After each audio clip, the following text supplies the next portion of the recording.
When you think of the word love, another example would be these three letters, KEM. He's a singer, songwriter, and internationally known. And what I love about him is he's from Michigan because I'm from Flint. So There you I'm go. always cheering from him. He has a new book called Share My Life and a 20th anniversary album, which is live called Share My Life. Welcome to the show, Kim. How are you doing today? I'm doing great. How are you? I'm good. I'm good. Kim, this time in your life, preparing for this, I had so much fun because I went back and I just moved and grooved through all these records. How is this time in your life for you?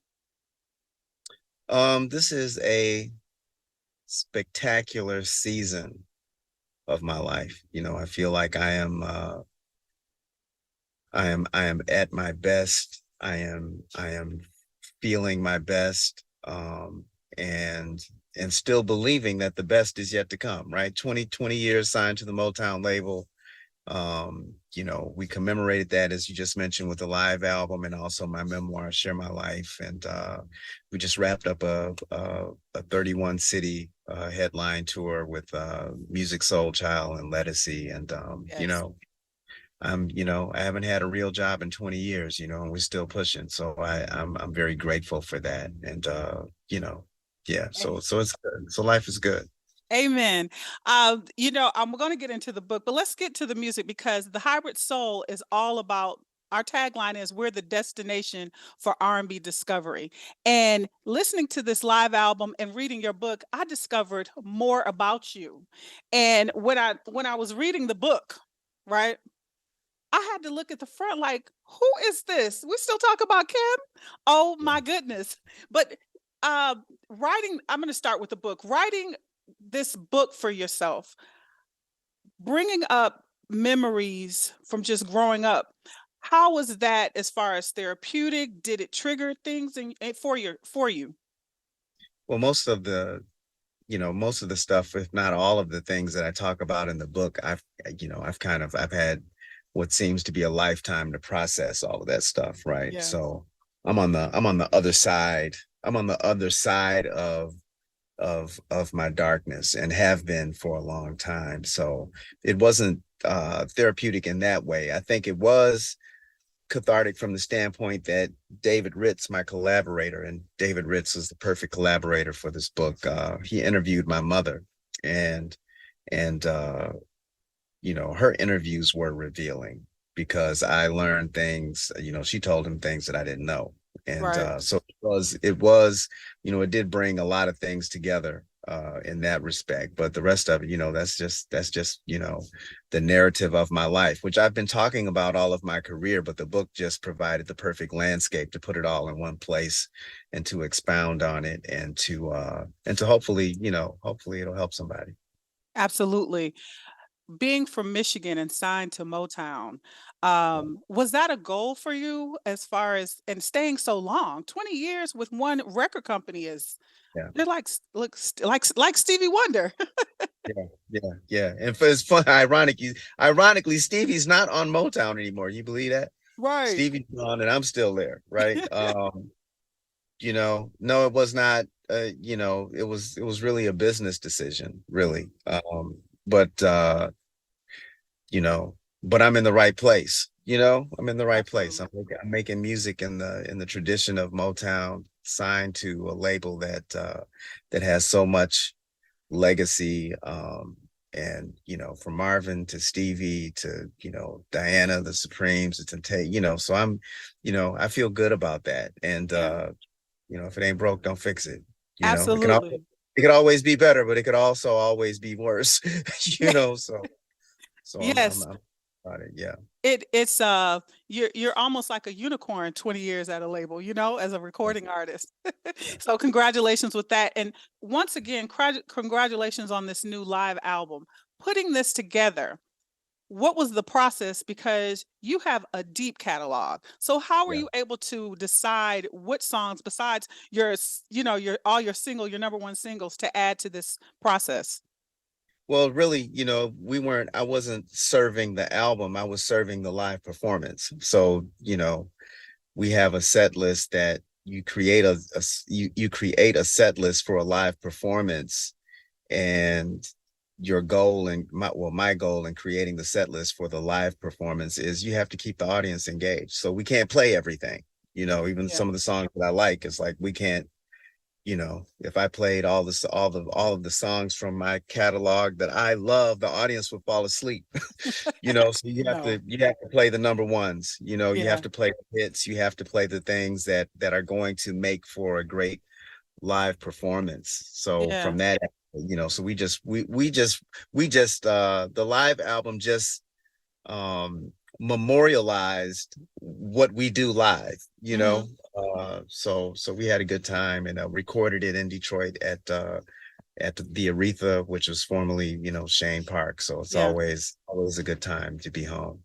Yes, listening to the album, you feel like you're there.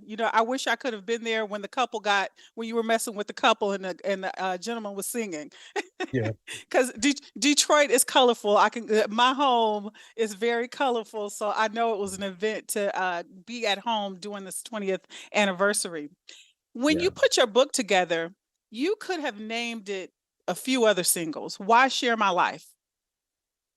I think Share My Life is that was the most fitting, and we went through a whole lot of, we went back and forth between me and David and Simon and Schuster, and Share My Life was, that was fitting, one of my biggest records. And oh, well, actually, Share My Life was never a number one record, but you would think that it was, because it resonates with so many people, and so many Yeah. people are endeared to it.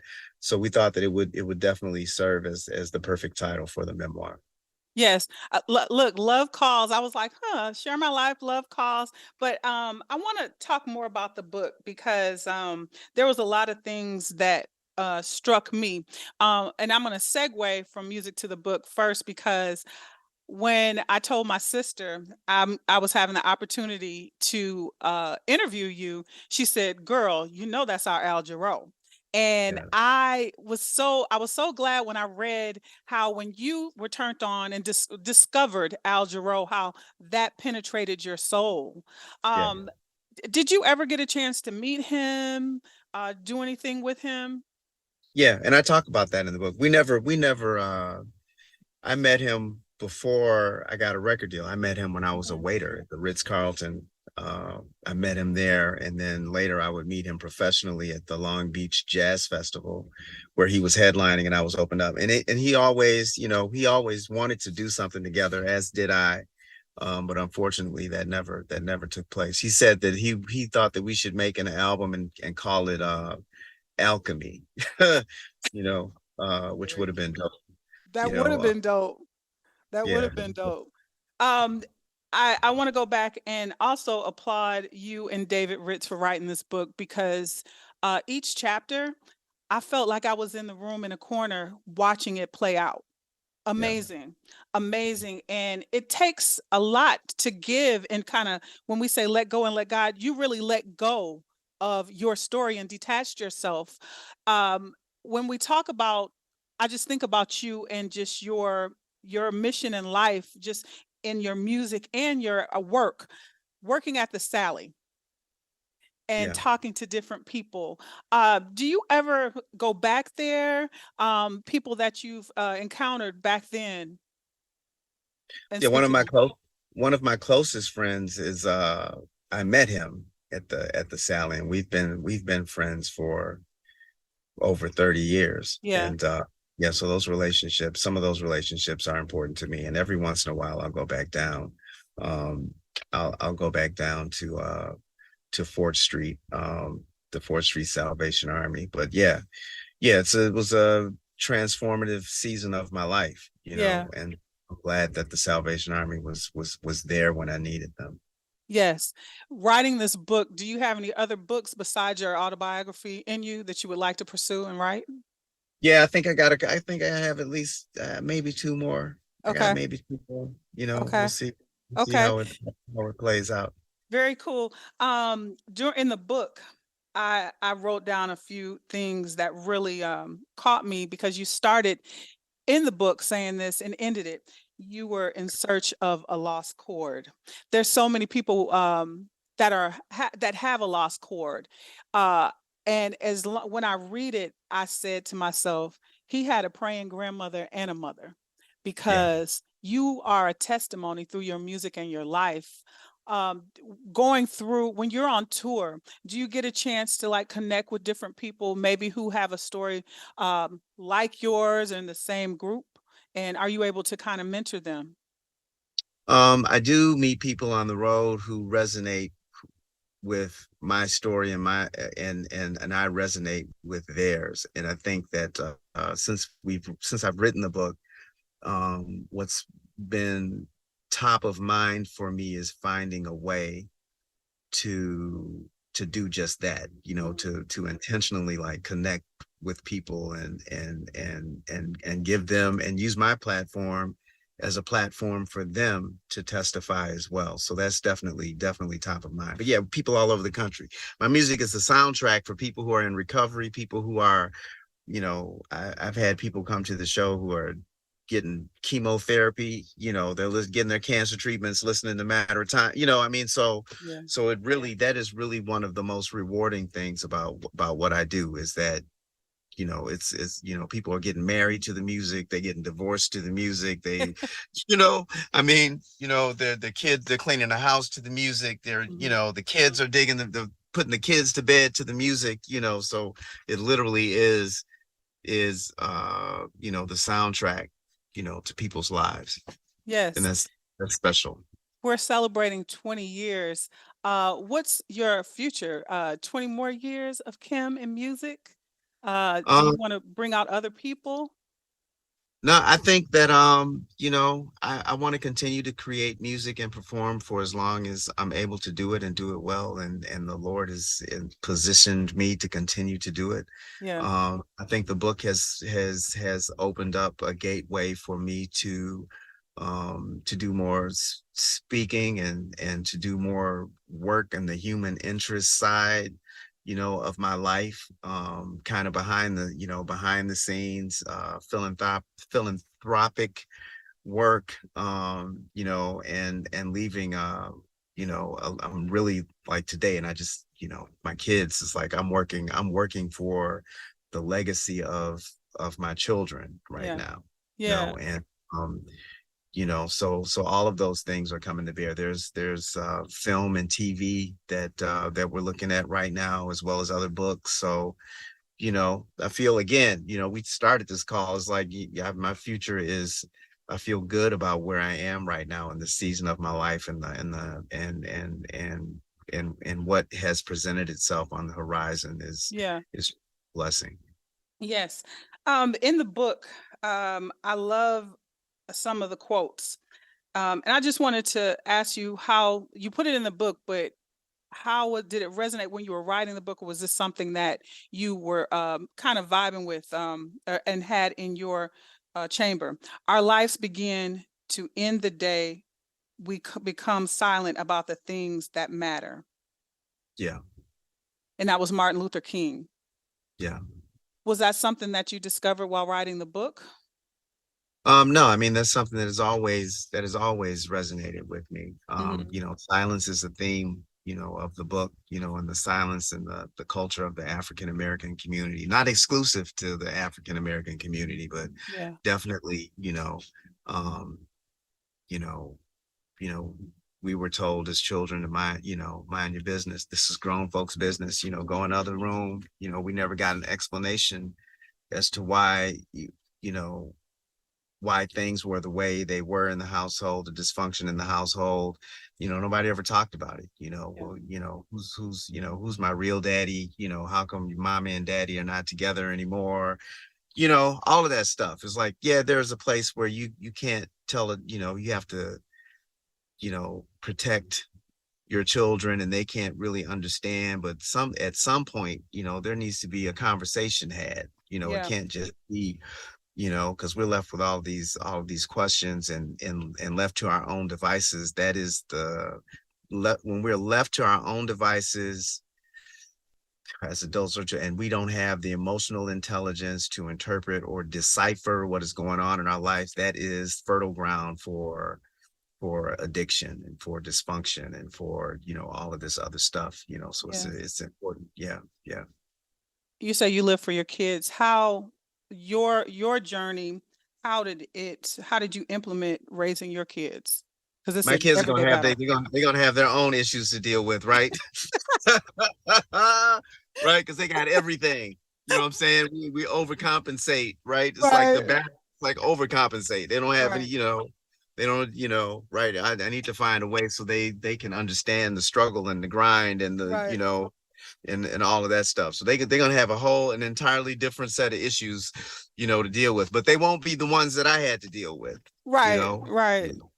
But they get to work through their own things. Yes, yes, amazing. And I wanted to just lastly, I have two more questions. Talking about your tour life, is it a nonstop thing? What's your process? Is it touring? Then are you always working on music?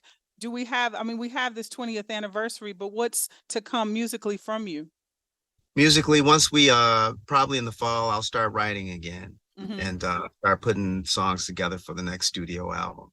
Right. There's also a box set coming later this year, which will be a box set of all my work. I may put a couple of new songs in the box set, but the next studio album I'll start working on, and then I'm not touring and writing at the same time. Yeah. I'm not a multitasker in that way. Yeah. I'm on the road, and then when I'm off, I need to be back on the road. So in order for that to happen, I have to start, making music. And Yeah. so well, over the next 12 to 18 months, we'll have a new studio album. And and then we'll hit the road again. Yeah. What does Kim do for fun? That's a good question. Because I was thinking about that today too. I live, my job is so cool. I probably should. And people ask me all the time, do you play golf? Do you go? It's like, man, I love my job. Um, I love my job, and I live for my kids and for my family. You know what I mean? It's like I'm good. It's like Yeah. I've had all the fun and all of I've had a little bit of everything that I've ever thought that I wanted, and none of it fulfilled me. Right. Yeah. So now it's not about me. I live for my kids. A good day for me is if I can wake up and not have to do anything, and just kind of and not have to do anything. A vacation for me is a quiet house. Right. Right. Because going on vacation is work too. You know what I mean? It's like, Right. you Right. know, but I'm good. I've lived a very, I'm playing with house money at this stage of my life. So really it's about service, whether Mhm. that's my family. And right now that is my family. Yes, yes. And I wanted to ask you, what are the qualities of you that you try to hold on and you won't compromise? I don't drink and I don't do drugs. Yeah, And everything else is like, we say we won't compromise, but we say we won't compromise. I'm faithful, I'm loyal. um I tell the truth to folks. Integrity is important. you know um and my faith is everything. yeah, And some days are better than others. Some days I really should always be, and we all should really always be of the mindset that we are trying to give people the grace that we are in need of ourselves. yeah. you know um yeah. I love it. I love it. Kim, I am so thankful for you to give us music. I'm thankful that July 23rd, 1990, that bolt just struck through you. Yeah. And it made a difference. You matter. You continue to matter. I really love this book. Also, I said this summer, I wanted to read more, and thank you for triggering me Yeah, to there you finish go. this book. It's amazing. I look forward to more music, more books, more everything from you. It's The Hybrid Soul, and my guest today is Kim.